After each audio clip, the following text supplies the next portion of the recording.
मतलब क्या है तुम्हारा? शक कर रहे हो मुझ पर? आप गलत समझ रहे हैं भाई, मैं आप पे शक नहीं कर रहा हूँ, एक सवाल उठाया। तुम्हें क्या लगता है कि हुरम के वेल विशर सिर्फ तुम हो? मैं नहीं। हुरम को आज भी इस घर की बहू मानता हूं मैं। किरमानी की उस हरकत के बाद मैं उसके जनाजे पर नहीं गया, भाई का दर्जा दिया था मैंने उसे, और वही कमीना मेरी कमर में छुरा घोंप गया।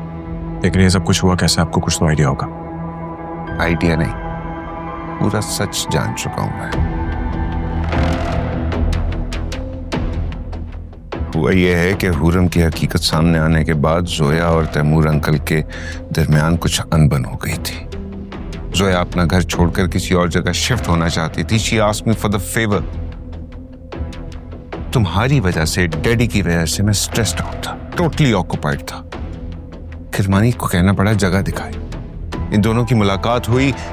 हुरम का जिक्र कब बीच में आया मुझे नहीं पता। और वो शहाबुद्दीन का बेटा अकबर, वो कब इनसे मिला है? उस कमीने ने मुझे भिनक नहीं पड़ रही थी।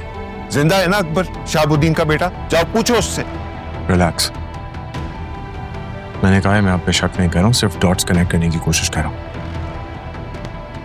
जानता हूं ऐसा कब होता है।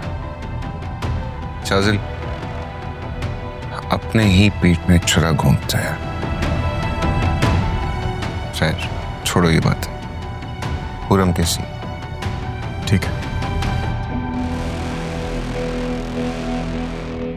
डैडी का नहीं पूछोगे?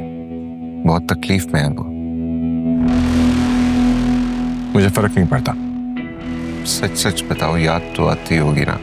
जो रिश्ते जीते जी मर जाए उनका जोर सिर्फ यादों पे चलता है, मुलाकातों पे नहीं। भाई अगर दोनों भाइयों की कॉन्फिडेंशियल बातें खत्म हो गई हो तो मैं अपने देवर जी से मिल सकती हूँ?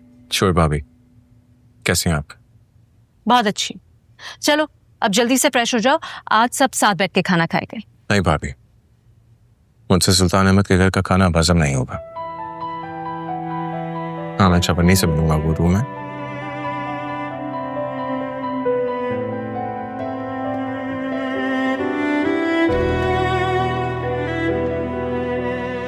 सुफियान, अगर मैं आपसे कुछ मांगूं तो आप दे पाएंगे? ऑफ कोर्स मेरी जान, हुक्म कर।